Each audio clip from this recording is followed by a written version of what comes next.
And yeah, I'm going to talk a little bit about conscious consulting, very short, and then we're going to start a conversation about holism and what it means and why we think it's really essential for the challenges that are ahead of to look at, as consultants, also our own practice and how we can enrich the conversation around it.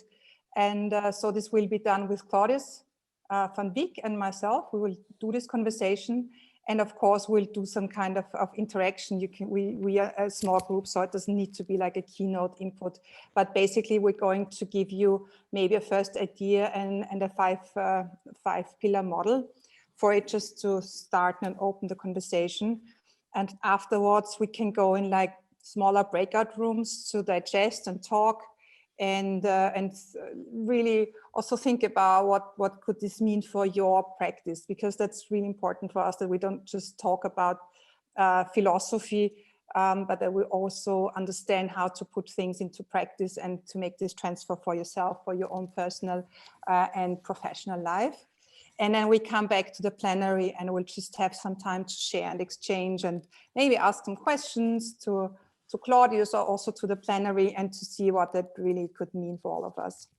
So maybe just one short overview about Conscious Consulting Group and why we founded it. So Christian and Mayhofer and myself, we founded Conscious Consulting Group about 1 year ago, but the idea has been around for a long time with our own, I would say, studying and thinking about what we think that the world needs right now, and also reflecting on our own consulting practice and the questions also, what is consciousness, dealing with Zen Buddhism. And we found so many interesting wisdoms and insights in all different fields, from I would say, yeah, wisdom traditions as well as contemporary science. And we said it would be really interesting to create a consulting approach that is enriched and informed, not only by business and I would say conventionally consulting knowledge and practices, but also to enrich it by contemporary science, what we find out right now about how the world works, about how transformation works, where we're going, and also to draw on the wisdom of old traditions that have been around for thousands of years for a reason, because they work, because they're helpful, and because they empower us to navigate the complexity and difficult situation as we're facing right now. So this is the whole idea, to find that intersect between science, wisdom, and business and leadership, and enrich the conversation. So what we're also doing in these conscious conversations is not so saying, this is exactly how conscious consulting works, and this is our ideology, and this is how it should be, but rather to offer you different ways how you can maybe see the world, how you can shift and expand your consciousness, your awareness, deepen the awareness, and enrich the conversation. And it's up to each of us to select what really is worthy for us, where do we want to work deeper, and what's interesting. So this is what we're offering here, different bits and pieces of wisdom, of philosophy, of science, of insights for you to digest and for us to share and develop together. So for tonight, we have Claudius van Wyk here with me in the presentation room. And Claudius is one of our senior advisors who has been in the field of consulting and advising for many years, but also deeply researching and writing and digging into the question of holism. And the interesting thing is that Claudius is from South Africa, and the founder of holism, Jan Smuts, is also South African. So it's of course not a coincidence, but I think you are really very, very good prepared to give us an introduction into what holism is and why you think it's important. So we'll have this conversation running and going for about 30 minutes or 40 minutes, let's see. But we also want to have room for you to ask questions, of course, and to wrap your head and also your heart around it, because holism is not only about thinking and mindset change, but I think really like connecting all parts of ourselves. So welcome, Claudius. Maybe you want to also give a very short introduction about yourself, and then now we just start the conversation. And I hope everyone is feeling comfortable and understands us right and well. And if something's not working, just let us know. And now relax and listen to us. Claudius, please. Thank you very much. It's a great honor to be it's a great privilege to be at this time in the world. We're needing a completely different way of thinking about existence and thinking about how we respond to our context. Our challenges have become very pressing globally, and they require a new way of thinking.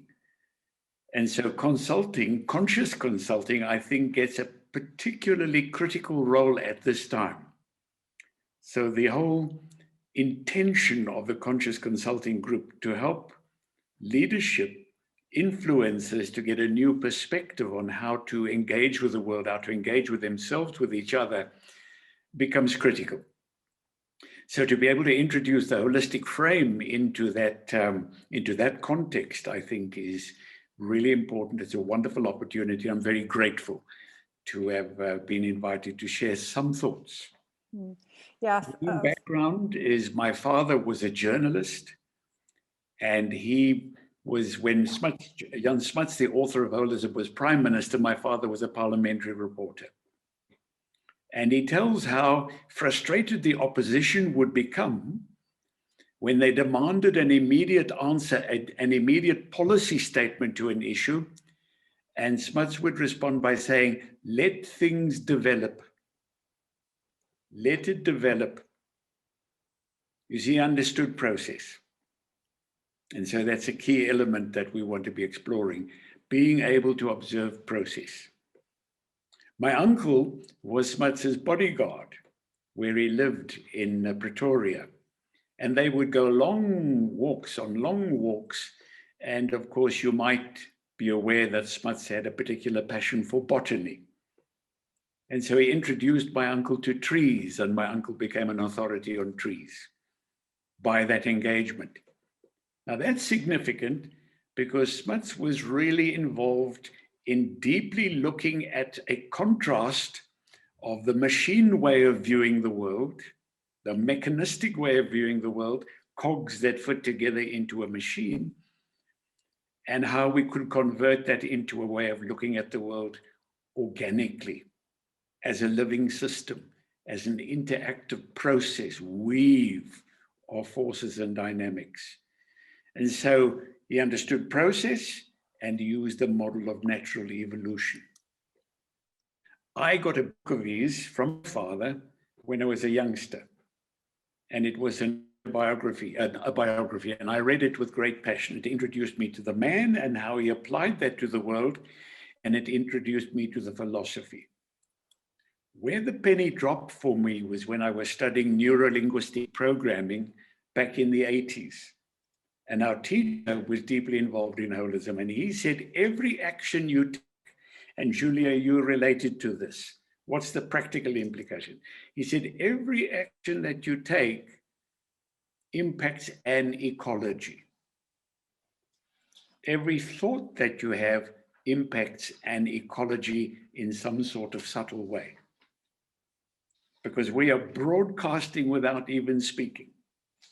And so that notion that our response is impacting an ecology, greater or lesser, started to make the penny drop about holism, the holistic perspective, and our responsibility as adult human beings.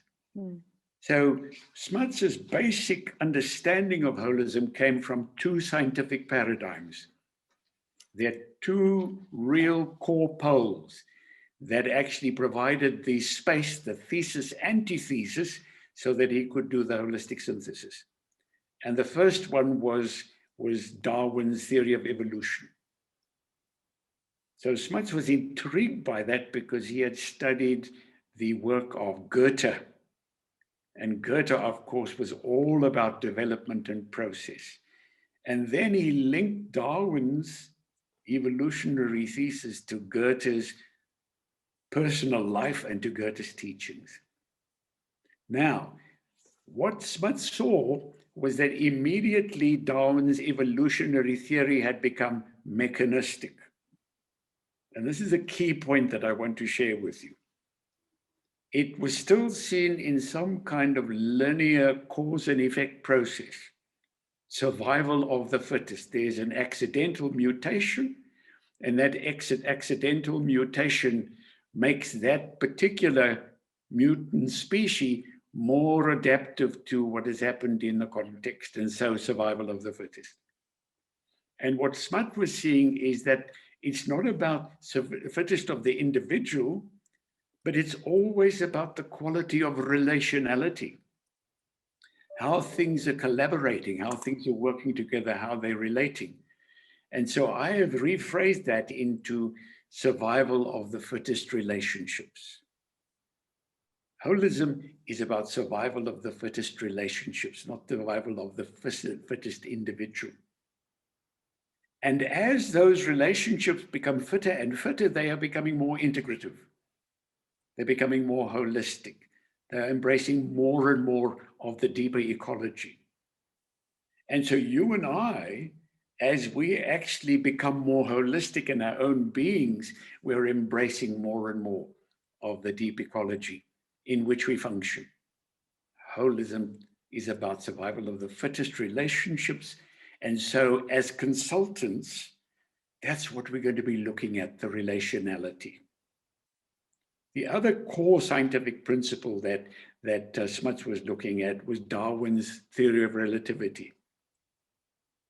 Now, you'll remember that Darwin's theory of relativity was not the focus on the parts, but the dynamic interaction between the parts.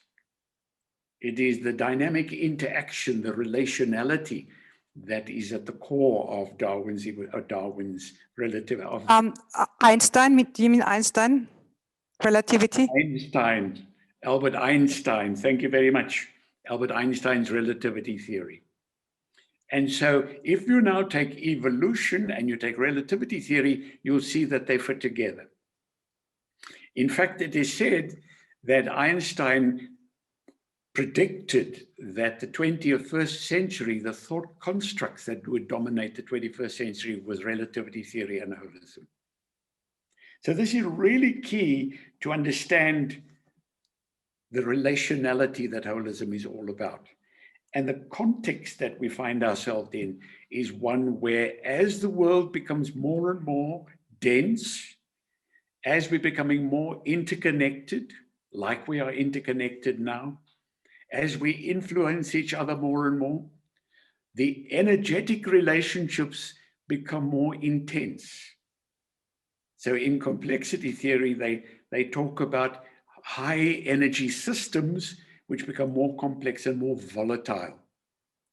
So the capacity to have a frame of reference, to have a way of looking at the world, a way of examining the world, a way of examining what's happening in our relationships, from that intimate relationality, from the intimate weave of interconnections, becomes really key. So as consultants, that's the gift that we can start bringing to the world, that new kind of perspective. It applies to mental states. So it was quite curious that after Smuts had published his book, Holism and Evolution, the great psychiatrist Alfred Adler said, that will become prescribed reading for my students. It was a foundation of Gestalt psychology, looking at whole systems, interconnected systems. So there's a deep mental framework for holism. Then there's a very important framework in language, in the actual way that we describe our world. We don't have time to go there now, but it's something that we really want to explore going forward. And of course, the critical element that we're facing in the world today is the deep ecology, how we as human beings are relating to the living system that enables us to live. So the holistic perspective is key. I, back in 1988, read a book by Paul Davies, the great physicist. And Paul Davies in that book said, the shift now required in science is from reductionism to holism.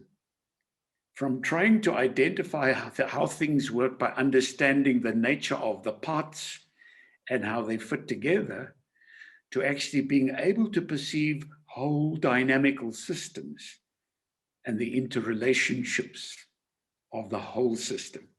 And science is struggling to get there. It's intriguing. The book was published in 1926, and we're now 25 years later, and 95 years later, and we're just starting to get there. So if we then just take that framework and we look at its applications, then we can look at, for example, economy. We can look at it, or for example, at business. We can look, for example, at leadership, and we can look at consulting. So the shift in looking at economy from a holistic perspective is seeing it from economy to ecology. It is the whole interrelationship of the exchange of value between all the participants in economic activity. It wants to be seen as an ecology. So as consultants, we can start looking at economy in the framework of ecology. If we look at business, the reframe of business is then an enterprise to produce a profit, to looking at it in the terms of busyness, going on, work. And if we look at work from a holistic perspective, we can reframe work as a task to earn an income, as in fact the very organization of energy and intention into manifestation. All of life is about work. All of life is about the shift from the second law of thermodynamics, the dissipation of energy, to the reorganization of energy into form, into organization. And so our intention, our imagination is work. Work constitutes everything at all forms of living existence. And so holism will reframe work fundamentally. The nature of the organization becomes reframed from the holistic perspective. Then if we look at the transformation of leadership from the holistic perspective, it then becomes something about enabling wholeness, enabling more coherent organization, enabling organization that optimally develops or delivers its value proposition, optimally. And so as consultants, we can then be looking at organization, and we can look at the function of leadership in the organization as influencing, orchestrating, enabling wholeness in delivering a value proposition. And then if we look at the value of the value proposition, in turn, we can ask ourselves the question is, how do we measure that? And typically in business terms is what the bottom line profit. And now we can, from a holistic perspective, begin to ask, how does this activity add to the flourishing of society, add to the flourishing of individuals, add to the flourishing of our relationship as a human species in the very milieu in which we function? What's the deep value add from the holistic perspective? So we have an interlocking framework to consider economy transformed to ecology, business transformed to activity and work as organization, leadership as facilitation, enablement, orchestration towards wholeness, towards optimal delivery of the value proposition. And the measure of the value proposition is the enablement that it creates to human flourishing at the deepest sense. And so it seems to me that from that broad perspective, the whole notion of holism and the holistic perspective in conscious consulting becomes a huge opportunity for us to begin to learn how to apply, to explore its implementation. And that's where I'll stop for now, Julia. Thank you. Yeah, I think there's so many different and important aspects that you now talked about. But I think one aspect is for us as consultants, I see really a special responsibility in not only talking about topics, but also starting to enact and live and practice them ourselves. I think we are somehow, in some way, influencers of influencers. So if we say that leaders are corporate influencers, we are the ones who influence them. So there comes a lot of responsibility, I think, with it. And the question of in which way do we think we should influence and inform ourselves? And what is the worldview from where we think and where we come from when we talk to leaders and when we talk to our clients or to entrepreneurs? And maybe I can just try to give a short summary again of the key distinctions that I understood from your talk, just to make it a little bit, again, digestible. So one thing you said is one key distinction is mechanistic versus an organic view. So mechanistic would be a linear approach to say this and this results to this. So it says what is the reason for things and what is the impact and where does it come from, versus to say there is an organic influence. So everything somehow influences everything. We don't have like a very linear, exact coherent model about everything, what also makes it difficult because we're often asked to already know what is going to happen if we're going to do that, and this is not how the world works. And then you say there is a difference between transactional and relational. So our world is, and our relationships are very much transactional. I give you this and I get this for this, rather than relational, as to say, and building up a trusted and meaningful relationships with each other.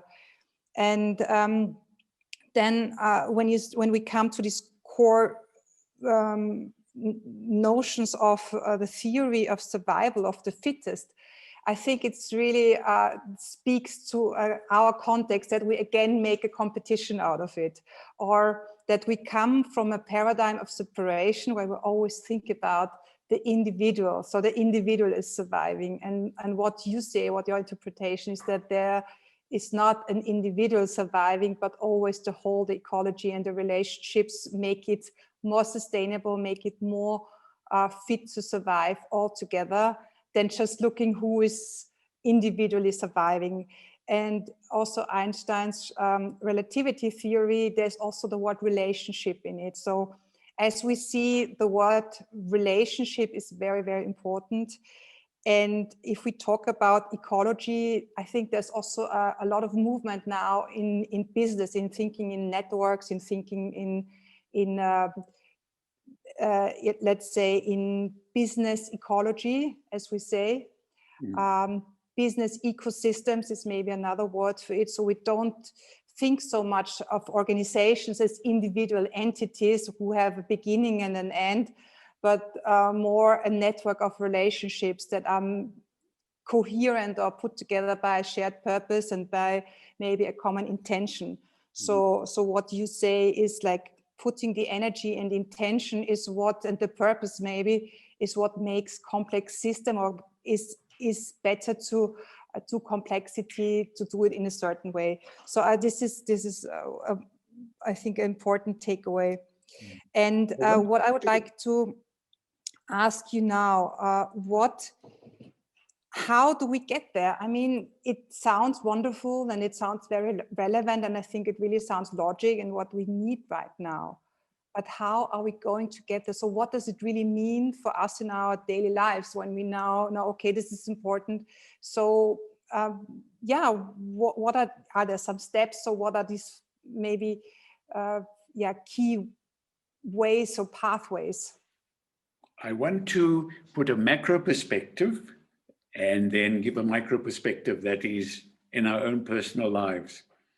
I was recently facilitating a program on the Ashridge Business School MBA course. where I'm an adjunct. And we were looking at the future of work. And one of the core elements that we were looking at in the future of work is the whole role of diversity and inclusion. It's become a buzzword, diversity and inclusion. And the research is showing increasingly that those organizations that actually give conscious attention to diversity and inclusion, not as the politically correct thing to do, and that is also necessary, but because of the creative opportunity that comes when you really apply diversity and inclusion at the deepest level. Diversity means that you're recognizing all the different ways of thinking, the different traditions, the different gifts. And inclusion is you're holding a space where they can actually creatively find rhythm, find coherence. So that new focus on diversity and inclusion, which is so critical in this world where cultures are interpenetrating, that actually is a manifestation of holism at work. And so we want to then think about the opportunities of working with diversity rather than seeing it as a threat. So that's a macro perspective. Now the micro perspective is, how do we do that personally? The little presentation I mentioned that Smith said, let things develop. Let things develop, which means that you're actually watching process. And so how do we then engage in process? There's a whole science called the science of complexity and emergence.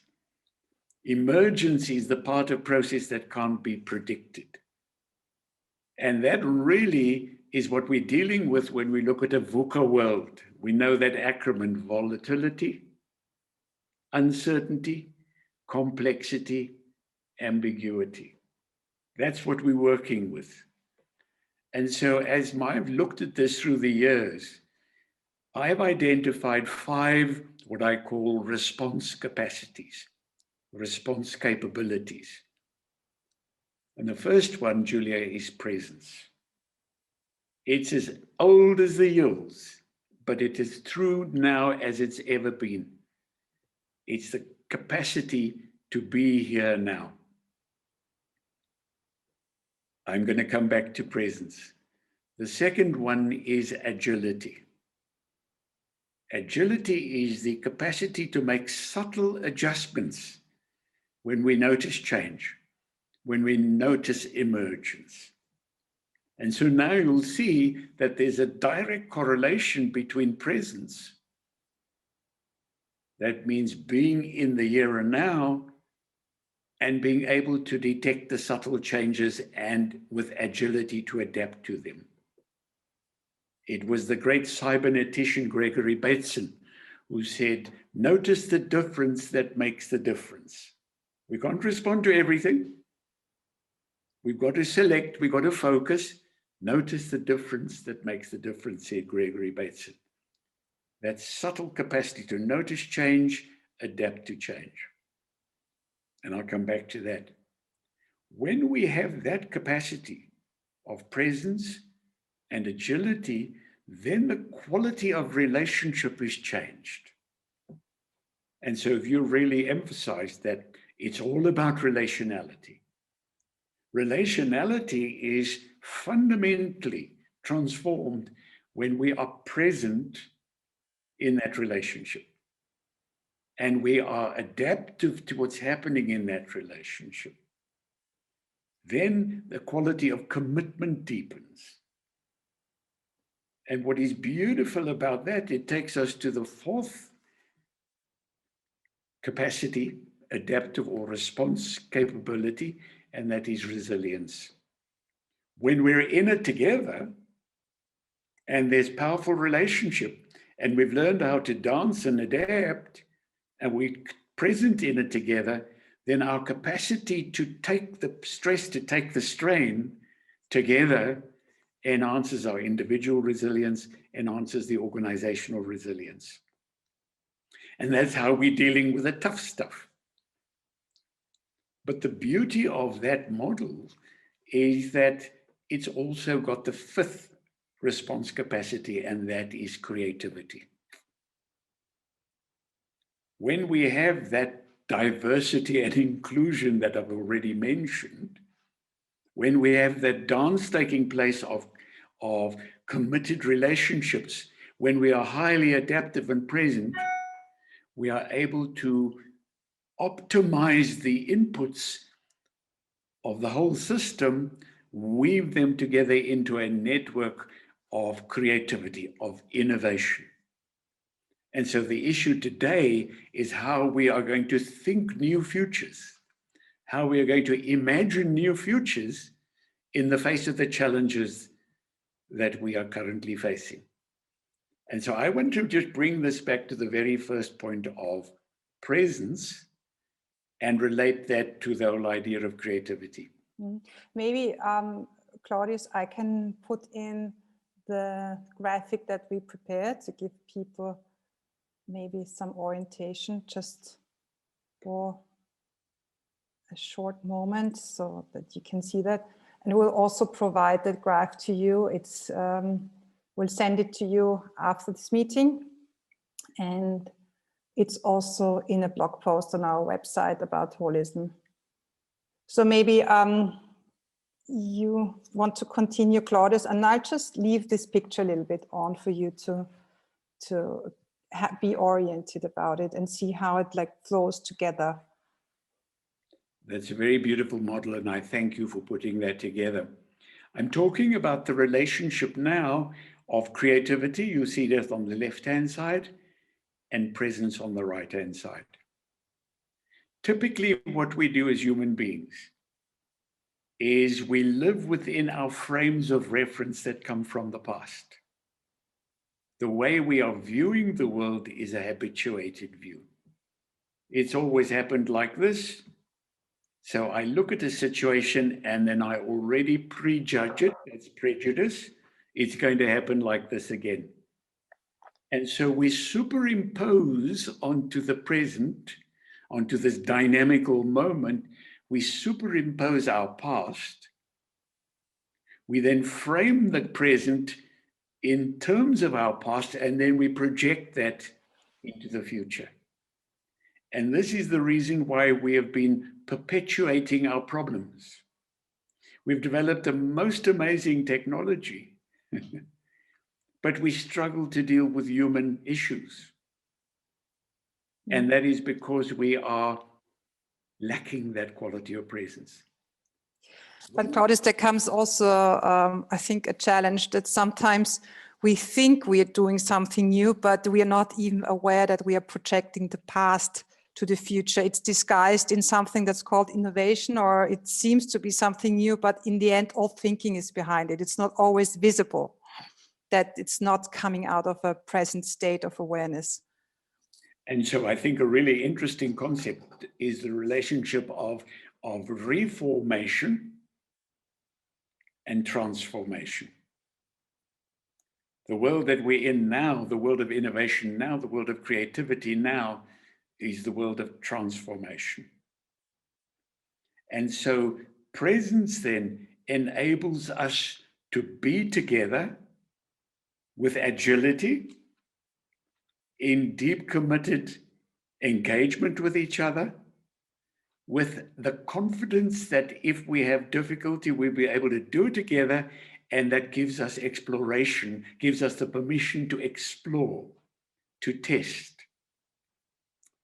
I want to just quote a man who's an authority on this. His name is David Snowden, with his Cynefin approach. David Snowden says that when you have all the parts well mapped out, then you can apply best practice. You can apply your knowledge, you can apply all of your tools.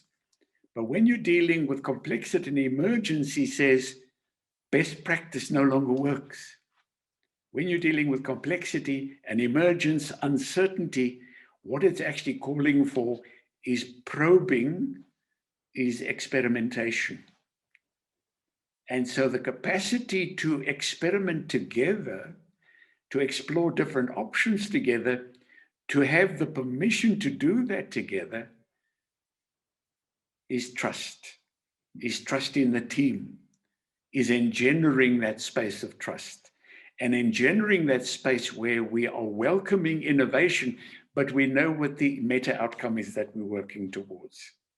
And so moving from reformation to transformation is allowing the unexpected to come from our engagement together. And that's what we need to do in the world today.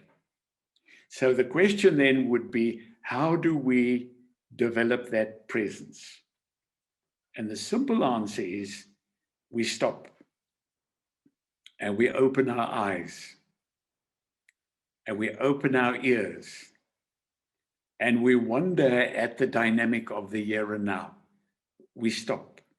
We suspend our judgment. We open our hearts.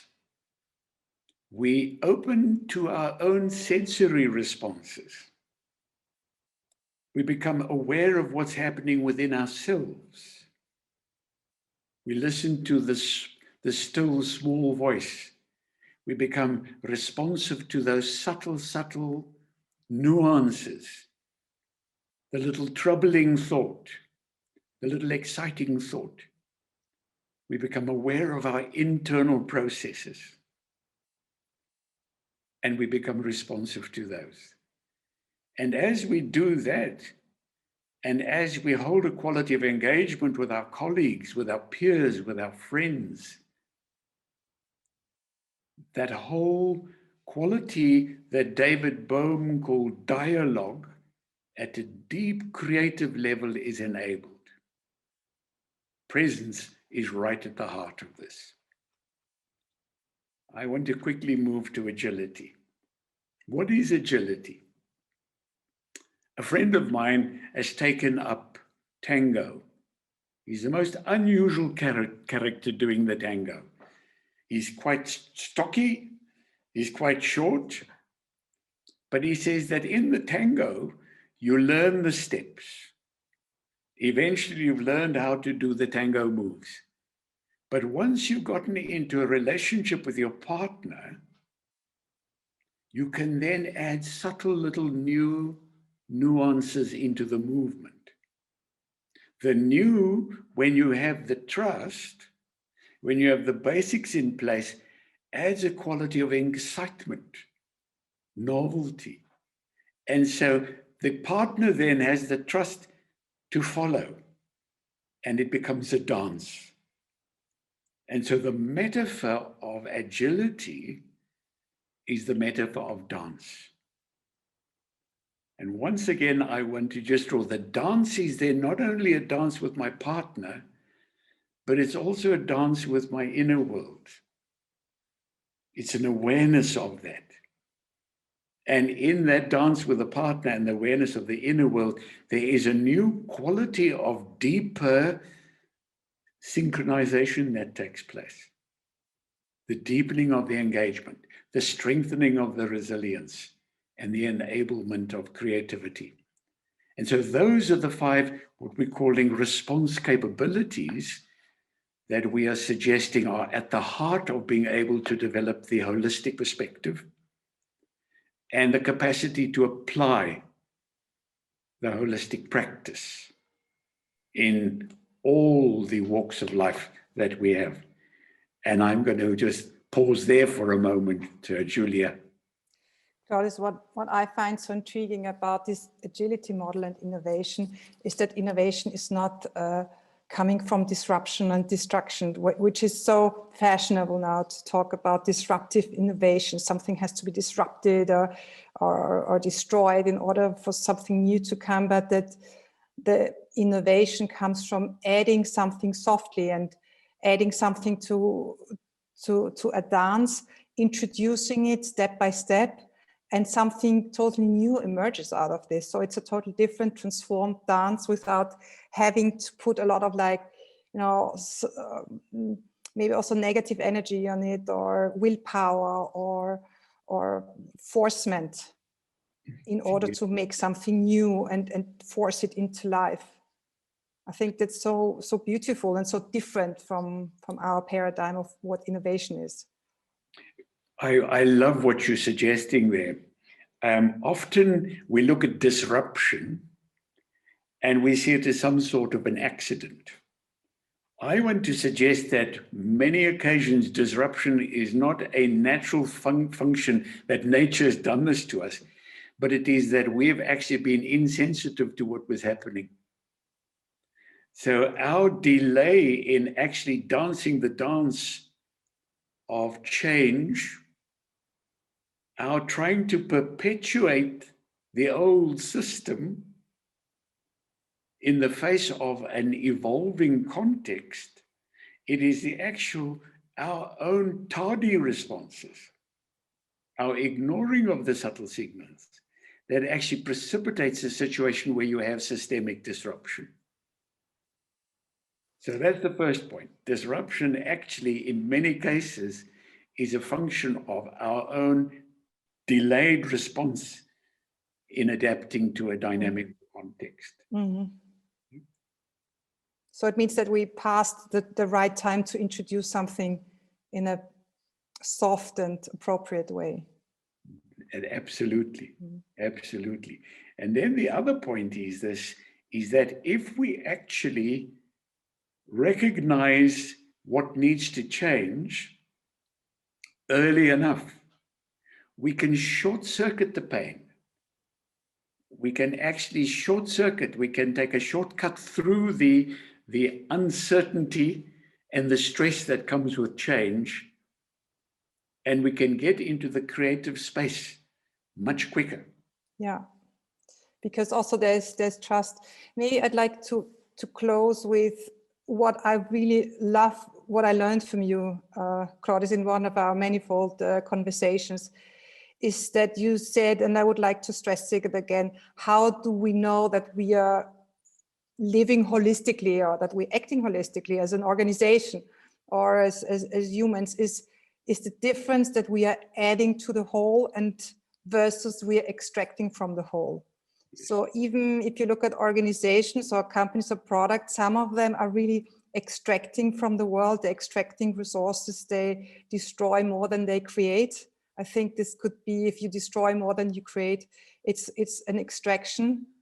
And if you're adding to it, that's more in line of synergy. You can still gain a lot by giving back and by adding to the whole, so that you really not only try to get the maximum out for yourself, but that you take into account all your stakeholders, the shareholders, the world and nature, and you're creating something that's more valuable than what you're destroying. I think it's also a principle of Buddhist economics. We have Ernest here also, who will talk about Buddhist economics in some time. So I think that was beautiful, and thank you very much for putting a very, very complex topic together so beautifully. Also a lot of buzzwords that we heard that now have a new connotation, and I hope a not buzzwordy connotation, a more deeper combination and maybe reinterpretation of what it really could mean. And I have prepared now 3 breakout rooms, and I would like to give you a little bit of space for everyone to digest what resonated with you. I guess that different things resonate differently with people. And in these rooms, we have also assigned facilitators. So in one room, we have Claudius, who you will facilitate. The second room is facilitated by Christian Mayhofer, and the third one by Ernest, so thank you. And the only question that I have for you to give to the group is what resonates with each and every one of you to share it, and to make sure that everyone has a little bit of space. So we'll have 20 to 30 minutes. I will check with Christian's group and see how far you've come, and then we come back to the plenary and see what's come out of this. So thank you very much for now. So